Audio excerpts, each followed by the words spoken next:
Hey everybody, this is Flavio Romeo, and on this episode of the Towncast, we had the opportunity of catching up with presidential candidate, stand-up comic, actor, producer, writer. He performs in comedy clubs across the country and around the world.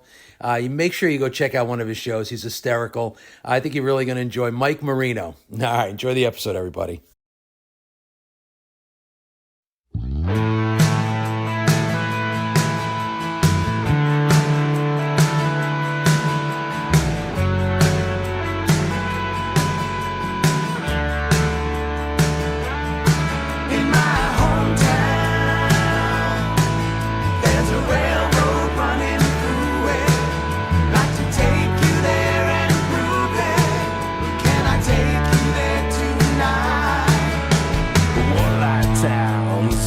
All right, everybody. So it's very exciting for me and the Towncast because we're at an undisclosed location in northern New Jersey, and we're here with 2024 presidential candidate, Mr. Mike Marino. Mike, thank you so much for giving me the time. I parked like 5 blocks away, and I walked through people's backyards. Nobody knows we're here.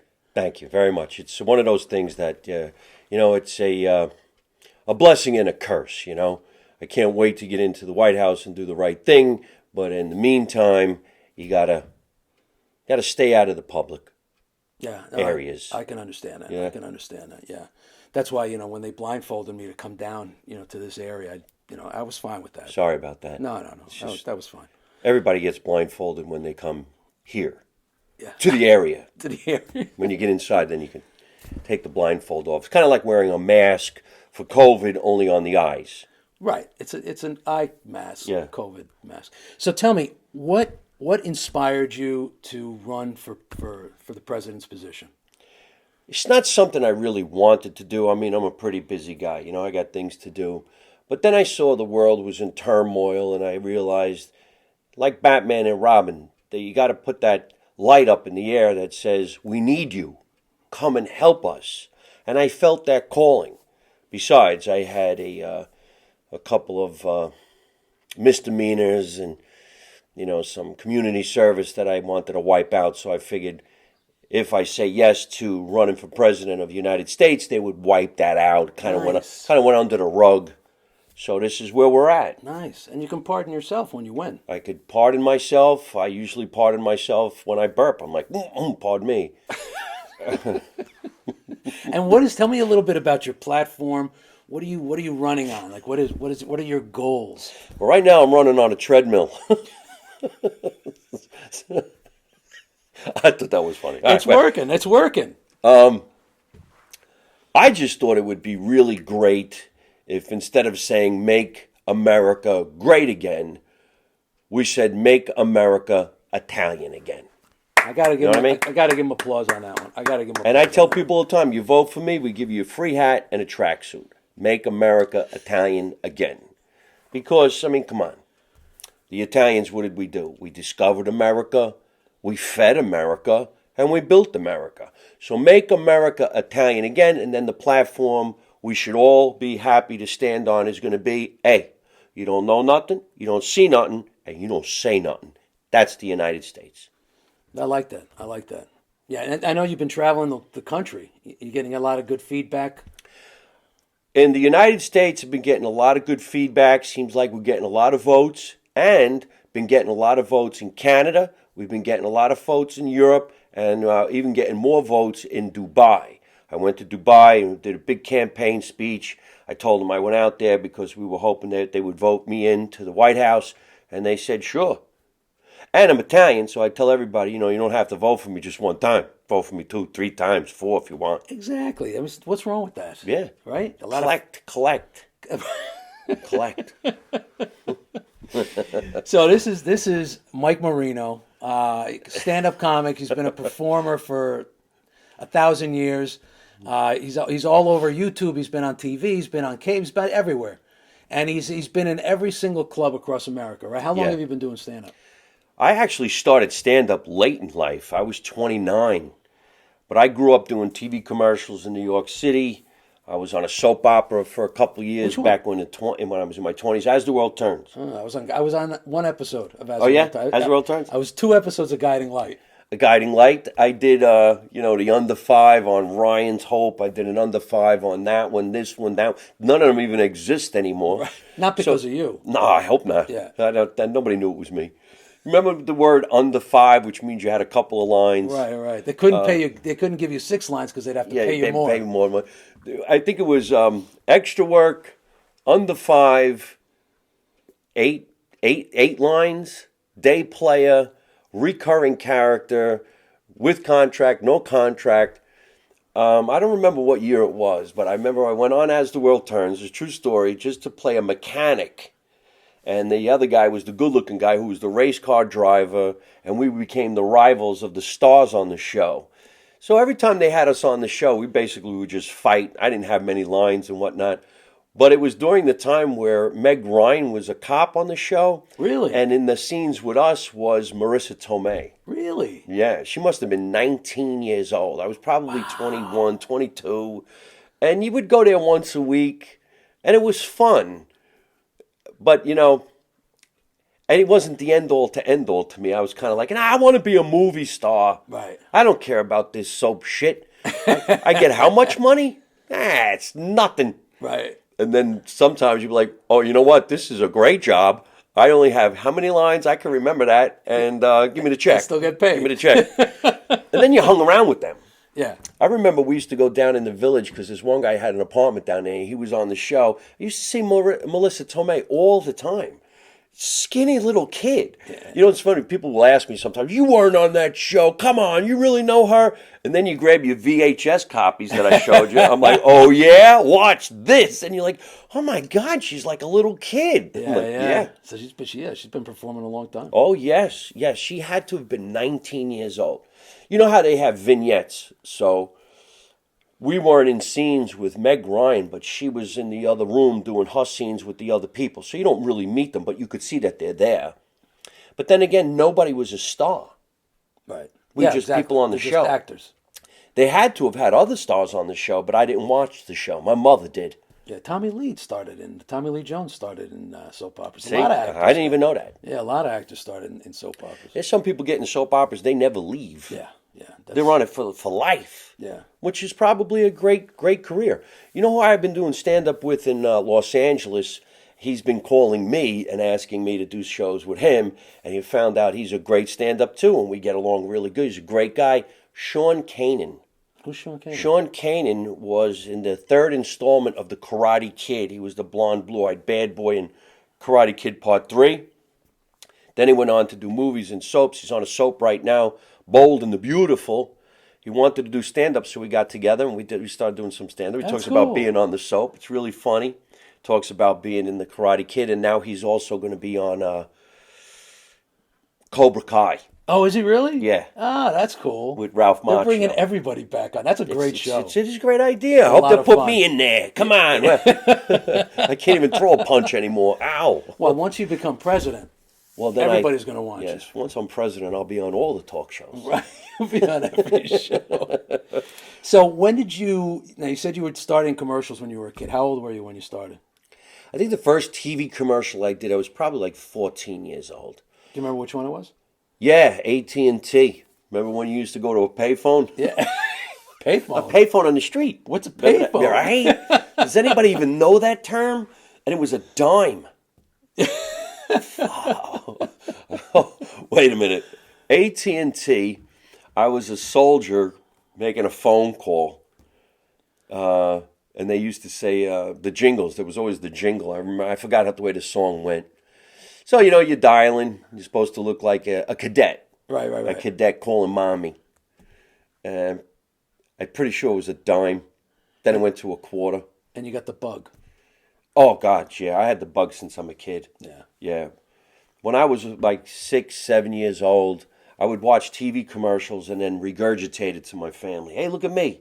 I could do what they did. You remember commercials when the girl used to put her hand in the dishwashing liquid? Oh, Madge. Palmolive. Yeah, Madge. Palmolive. Yeah. You're soaking in it. You're soaking. I would imitate those people. And... Nice. Your mom didn't get pissed that you'd use all that Palmolive? No, She yeah. was good? I think we have Biangaline. Well, Is that a word from the past? Biangaline. And the guy would come down the street and sell it because I was born in Jersey City. oh, is that where you? Yeah, is and that the where you grew trucks up? would come up and down the block and they would sell you cleansers and steak knives or whatever. Wow, now you're dating yourself. They used to Well, come up yeah. with the horse and carriage. Well, I'm not that old. Now, speaking of your mom, we are on the set of Live from My Mother's Basement, which, if you guys haven't seen it, it's on YouTube. It is such a fun show. You've had a lot of Thank you. you've had a lot of guests. Who was your favorite? Some of your favorite guests. Luckily, we've done about 320 episodes. Wow. Like pretty much every other comedian during the pandemic. What are you going to do? Can't go anywhere. Right. I can't be around anybody.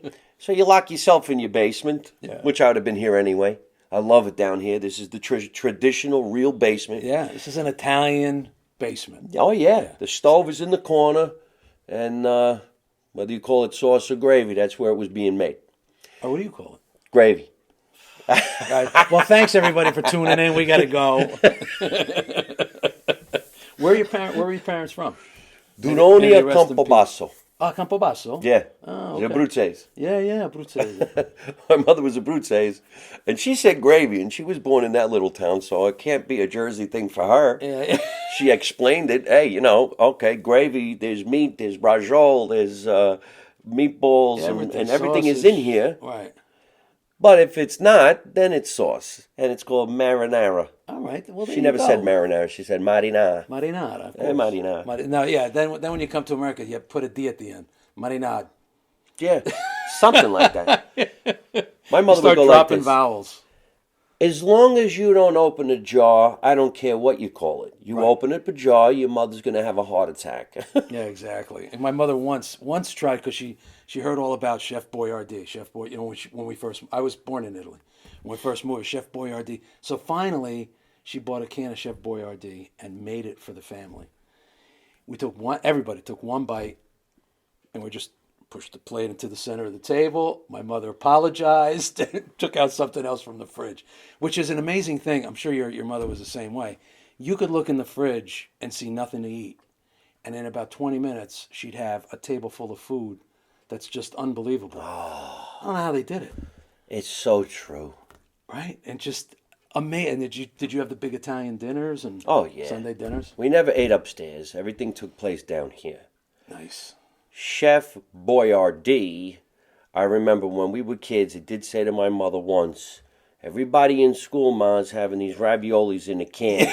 And she goes, tell me which one of your friends is eating the ravioli in the can so that I could take the can and hit him in the head with it. You ever have a ravioli out of a can, I'll kill you. It's awful. But everybody has it, Chef Boyardee. Yeah. You know, the real Chef Boyardee Yeah. is from Italy. Yeah, he's His Italian. real name Boyardi. is... Yes. Yeah. They Americanized his name. And I know this because I did the research because I used to play in San Francisco a lot. Oh, And in okay. San Francisco is when they had the cannery up there, and they were canning that stuff. Oh, is that right? Yeah, the cannery on the wharf. And at the wharf, they have this whole big square called Girardelli, which is what the chocolate. Chocolates, yeah. So I used to see the history of Chef Boyardee. I forgot how to say it. How does he say his name? Boyardee. And so they made a jingle, Chef Boyardee, and with two E's at the end. Yeah, yeah. Isn't that wild? They killed it. They just killed it. They killed it. They kill anything. Right. Well, that's the way that all went down. And traditionally, this is the real basement. And so I decided, you know what? Why don't I do a podcast? And I'll call it Live from My Mother's Basement, because this is where we are. This is where everybody was. This really is my mother's basement. This house was built in the 1950s. And everything around this basement is probably from the 40s, 50s, 60s. There's some furniture out back that's from the 30s. Great grandma. It's amazing. I had to move this, but I want to show it because it's so awesome. I mean, look at this. You remember this stuff? Valentine beer. If you ask my dad about this type of a thing, he would say, yeah, that's your grandfather's. We had a bar in Jersey City, and you would get a beer and some eggs. And the eggs came with the beer. Yeah, yeah. And I was like, what? Who would have a beer and an egg? And he goes, well, that was the thing. That was protein. Yeah, I don't know, but protein. could you imagine the gas in your stomach? Hey, baby, you want to dance? Hold on a minute. Yeah, I'm ready. Yeah. I mean, there's even another. If you hand it to me, yeah, let me see. I'll show you something kind of cool. I think it's cool. All right. These are real true antiques. I don't want to jack up your microphone. When's the last time you saw a bottle opener look like that? Wow. Isn't that something? About the same time I saw a payphone. Right. Good for you. Nice little callback. If you think about it, this is how you opened up a can of soda. Yeah, before they had the tabs. Yeah. Yeah, you used to have to pop the hole. Right? Do you remember when the tab actually came off the can and you threw it? Yeah, yeah. But this would pop here, and then you turned your can around, you made a little one, put air in it. Right, right. Yeah. Right? Isn't that something? Oh, yeah. And then this one for a the bottle tops, top. yeah. Isn't that something? Yeah, because they never had twist off. Yeah, always had. These are really, really old. That's cool. It's another one. Yeah, you used to have to pop them like an oil can. Yeah. Here's stuff that I enjoy too, because look, it's a nutcracker. Oh my God. You don't see nutcrackers anymore. I grew up with those. Right? Yeah. No, Now you- everybody looks at them. It's like, oh, what's that for What is that? lobster? Yeah. Lobster. Go eat your lick. Get it. Go ahead, lobster This roll. was for not just nuts, but there was another nut that my father always made on Thanksgiving or Christmas. A nut that he made. You cooked them. You bought them raw, and then you cook them in the... Oh, not hazelnuts. No. Not a Or hazelnut. not chestnuts? Chestnuts. Yeah. I never liked them. See, we used to roast them. Oh, yeah? And my brother's nickname is Chet. So for Christmas, we'd always say, Chet's nuts roasting on an open fire. Yeah, hilarious. chestnuts. Yeah, it's beautiful down here. You guys can't see it, but you have signatures from all the people that were on your podcast. Yeah. It's about 300 signatures on the wall down here. I do the podcast also in Los Angeles. I have a little studio in Los Angeles, so if I'm on tour, I like to do it from wherever I go. So if I can't have somebody autograph the wall, what I do is I have them autograph a square piece of paper and I stick it on the wall. Nice. No one will ever tell the difference. Well, they're gonna know. So now, you're on the road now. You're constantly traveling. You know, it's show business is feast or famine. So what do you do if somebody says, "Hey, you busy next weekend? Are you busy the following month? Are you busy 3 months from now? Why don't we book you until 2025?" So you just say, "I'll take it. I'll take it. I'll take it." Now, if you take all these gigs and you got to go out on tour, so you figure you're doing 4 shows a week somewhere on the planet, it's going to destroy your social life. You're done. Well, what are you supposed to do? This is the business we chose. Do you have any favorite clubs? Like, I love going back to this place. Yeah. What do you got? Well, one of the first big specials I ever did, we recorded in 2006 at the Paramount Theater in Asbury Park. Ah, beautiful. And it's 1,600 seats. And when you have 1,600 people, actually we had 1,700. They illegally put people in the hallway. It's a thunder and a adrenaline that you're going to want for the rest of your life all the time. This is a real drug. Yeah. That's very hard to get. You can't buy it. I don't know how you really achieve it by busting your ass and doing everything you can. Or running for president. I'm running for president. Once I'm in the White House, I'm sure I could do 1,600 seats. Easily. But it just feels so good. Everybody was cheering and screaming, and it's in one of those theaters from the 1920s. Yeah. You don't even need a microphone. Yeah, it's like an opera theater. house. Yeah. Gigantic, you know. So I love going there. But eventually, it became so old, they don't even put any shows on in there. So then you find theaters in different states and different places. So I'm always going to have an affection for performing in my home state of New Jersey. But I like doing Montreal. I like doing Toronto. I loved going to Dubai. I didn't even think I was going to be good for an audience in Dubai. There's 200 cultures watching the show. Oh, is that right? So I just said, well, I'm going to have to stay true to myself. So when I walked out on stage, I actually spent a couple of extra bucks for a beer. I couldn't believe how expensive this beer was. I exaggerated the number. So I walked out in front of all these people in Dubai. And mind you, they're from Iceland and Ireland and England and all these, Spain, everywhere, right? And I didn't even know if everybody's going to speak English. So I said, yeah, everybody, how you doing? Listen, I'm Italian and I'm from New Jersey. I just spent $30 on a beer, so I'm going to steal a Lamborghini. And everybody was my friend in seconds because they're sitting there going, yeah, those people from New Jersey, they do shit like that. Oh, that's all you had to say was New Jersey. They do shit like that. Yep. So is that what I saw parked in your driveway? That's the one you brought it back from Dubai? It's the presidential wagon. So you're going to go back on the road, right? You're. By the way, if anybody wants to see your dates, you have a website. Yeah. All my tour dates are at mikemarino.net.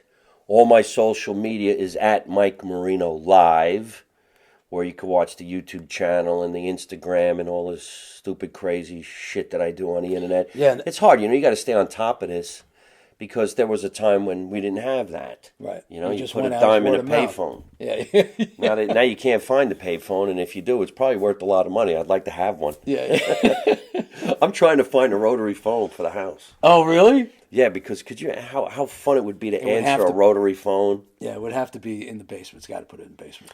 Not only put it in the basement, you wonder, can you actually do it? Because everything's digital. Yeah. How would you dial? Yeah. I bet they must have some adapters that you can adjust it. We gotta have to I'm Google gonna it. look into it. I'll let you know for sure. So you're going on tour. Where are some of the places that you're going to be hitting? We're in the month of May right now, so I finished January, February, March with a lot of South Carolina, North Carolina, a lot of Florida. Florida in the first 3 months of the year is packed with people from around the planet just trying to stay warm. I did Dubai again, I think it was in March. It was my second time out there. And then, of course, New Jersey, a lot of Los Angeles, because technically I still live in LA, but I got to get out of there and come home, stay here. And then this month and next month, Philadelphia, New York City, Vegas. Oh, nice. 4th of July, I'm going to be in Vegas Are at you the really? Ahern Theater, which is inside the Ahern Hotel. It's my first time appearing there. It's a nice big theater. 4th of July. 4th of July weekend, 4, 5, 6, Las Vegas. From Vegas, I'll be at the Pechanga Casino, which is in California. And then I still work on cruise ships. Oh, you do? So every month I go on a cruise. You like that? I do and I don't. The cruise ships have gotten really, really big. Yeah. They're huge. They're cities. And it's a city. It ain't even kidding. But luckily for me, they go out of Bayonne. Do they really? They go out of Bayonne. It goes around the Statue of Liberty. My whole life I'm here. I never been to the Statue of Liberty till I got on a cruise ship. I'm like, oh, there it is. Right there in the water. I've heard so much about you. Yeah, look at you with your arm in the air. I used to do a joke about that. Can I do it? Yeah, of course. I used to say at the time where we were looking for Osama bin Laden, I said, if I was running the country, first of all, we never would have sent the Army, the Navy, or the Air Force to find Osama bin Laden. It would be easy. 2 Italians from Jersey be back in 24 hours. They'd have made him an offer he can't refuse, and they'd come home with a bunch of rugs. But there was a time where they were saying France didn't want to be part of NATO. France didn't want to back America. So I was actually on a USO comedy tour in Kosovo and where the Cold War was. What is that? Kosovo, Macedonia. Anyway, so I sat I on was going to say Serbia. I don't even Serbia. know. Is it Serbia? Yes. Wow, what are the odds? Yes, I don't even know Serbia. where that is. Yeah, it's over there. So, Right there by the thing. And I said, if I was running the country and France didn't want to help America, I'd cut the head off the Statue of Liberty and send it back to France as a warning. Don't mess with America. put it in the president's bed. Could you imagine that? Sir, you better come quick. The head of the Statue of Liberty is coming back in on a barge. Anything else? No, just the head. No thanks. Take it back. So you're doing comedy shows. Are you still doing TV film? Yeah, in fact, what is this? The month of May, June, right around June, a movie's coming out called Silent Partners. Silent Partners was created by Ciro DiPaggio and his team of peeps out in Miami, Florida. And I happen to get lucky, and I play an underboss. Ah, and a mob really? family takes place in the 80s. It's typecasting. No, man, I don't look like the mob boss. I look more like the cop that talks to the mob. I'm the crooked cop. But I got to play the underboss, little Leo, and I got some cool lines, and I think people were enjoying what I That's did. great. Makes me want to do the whole acting thing more than ever. Yeah. But I'll always have an affection, and I'll always want to be a live performer. Well, you could tell because when I watched a bunch of your YouTube videos. Oh, good. Yeah, a bunch of Thanks. your comedy routines, and you could tell. You could always tell when you watch a stand-up comic that just is in the zone and loves what they're doing and loves to connect with the audience. You could see it, and I could see that in every clip that I saw. I mean, you have an affinity for it. You love the people. You could tell. You could tell that you really enjoy it. I do. There's no greater high than making people laugh. Yeah. You could see it in their face. You take them on a ride. They look at you like, "Oh my God, my family does that," and like, "Yeah, I know." A lot of families do that. And if anybody wants your shirt, I love this shirt. Make America Italian Again. Can they get it on your website? Can they buy merch? 2 ways to get my merchandise. My merchandise on MikeMarino.net. We have the tracksuits. We have shirts that say "Make America Italian Again" on the front, back, many different colors. And I created some characters during the pandemic because I couldn't be around people, so I created me to be around me. So I got my cousin Mooney, who's a surfer from the beach. I got my cousin Michelle, who's a girl. I had to do that too.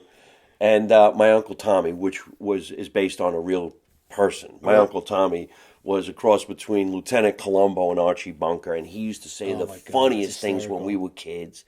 So I got those characters. I think we all had an Uncle Tommy. Oh, he's the Everybody's best. got an Uncle Tommy. Don't you miss them? Yeah. He says Uncle Tommy used to come down here like this. And now, your uncle and the older people are going to be at the heads of the table here, and you little kids are going to be at the kids' table. And someday, you're going to get to sit at the adults' table when we die. Soon as we die, you could sit at the older people's table. I'm like, Uncle Tommy, we don't want you to die. Hey, you got no choice. He's scared the living shit out of you. Yeah. But how you miss these people. Yeah. So that's at MikeMarino.net. But this, with Make America Italian Again in the front, and the red hats that say Make America Italian Again, you go to Hardcore Italians.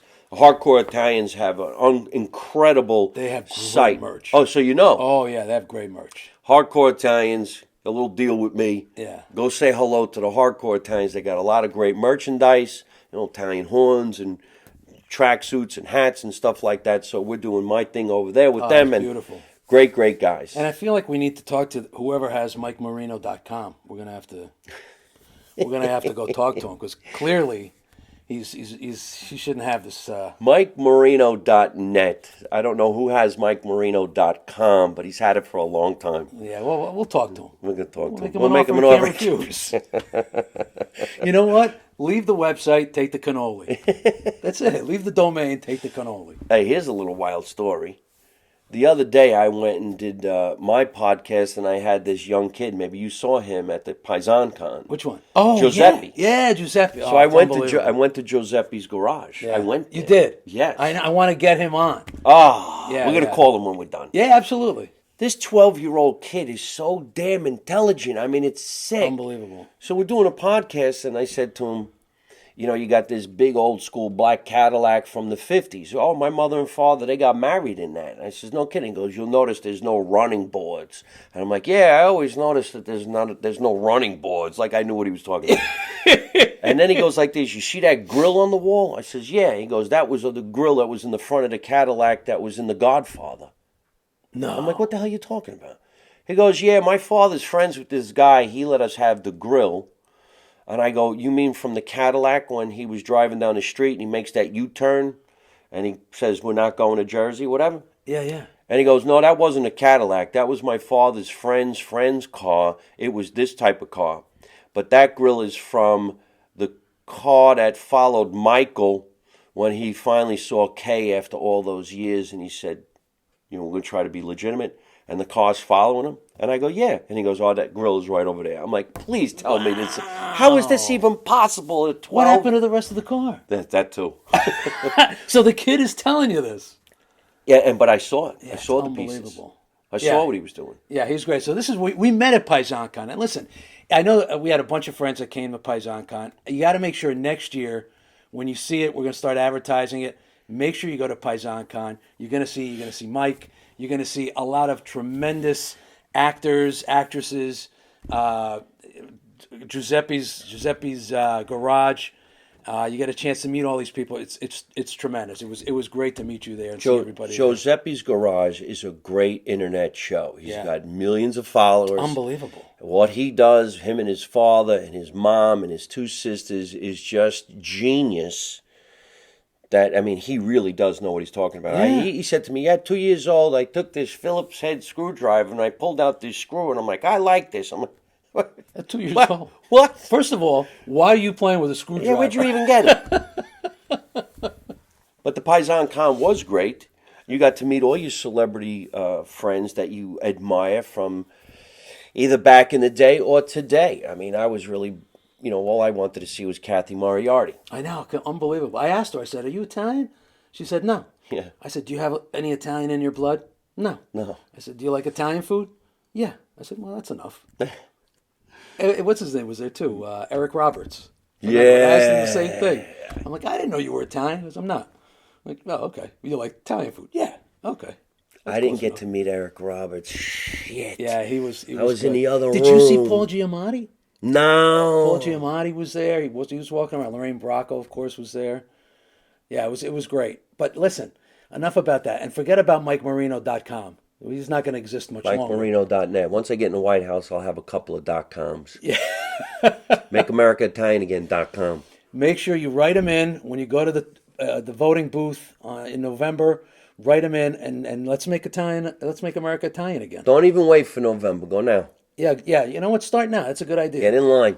The write-in ballots. Get like 100 of them, and just start writing them in. Right? They could do that. You know what's really funny? All kidding aside, I'd make a great president because I think people in the world know right from wrong. We just need somebody to get in there and go like this. Hold it. Yeah. All right. I got this. I'll come back on television in 3 months. See ya. Yeah, that's it. I'll fix everything. I got it. I got everything. I got it from over here. I'm going to go talk to them myself. Yeah, forget Secret Service. I got my guys. Yeah. The Army, I got it. Well, I do love that routine about going to get Osama bin Laden. Yeah. 24 hours. Do it time. I'll be back. Excuse me. I'm coming up with this other routine. I'm going to say how I would save money. And I'm going to make sure that we don't have to go through the ceiling with all these millions of dollars that you're wasting. So here's my idea, all right? Now, we have Air Force One, which has a pilot and a co-pilot and maybe somebody who works on the plane. We don't need them no more. I'll do it. I know how to fly. I get my mother to do the cooking. That's it. That's all you need. It's like $300,000 a year I'm saving. Just that alone. Yeah, right? You balance that budget immediately. And I don't really like the White House. I don't like Washington, so we'll sell it. And we'll come here to the basement. We'll live here. It doesn't cost anything. There's plenty of room. We own it. Yeah, there's plenty of room. I mean, you could have guests to eat right? here. Yeah. And people say to me, what are you going to do with the First Lady? I'm single. That's more money you're saving the government. We can have a First Lady on the weekends, but I can't talk to you about that. And you could instead of having the TV in the Oval Office, you have it right here, live from your mother's basement. Look at all this is alcohol that's been sitting here for years. It's solid. It's not even liquid anymore. Listen, MikeMarino.net. Check out the dates and go see him. And listen, after you see him, wait for him and tell him, hey, I saw you on the Towncast. I saw you on Live from My Mother's Basement. You were great. And give him an attaboy because, it's the one thing that as a performer, you always love people that, be able to come up and say, hey, I love what you did. I'm a big fan. So I encourage you to go on Instagram, send him a message. Go on you have Facebook too? Yes. Go on Facebook, Instagram, X. What else is there? Threads, buttons, shirts, whatever. Go on all of them, and say hello and make sure you see him live. Right? Yes, please come on down. MikeMarino.net. Thank you, man. Thank you. And don't forget, get some of his merch. Right? Please do. Thank you so much. All right, be well, everybody.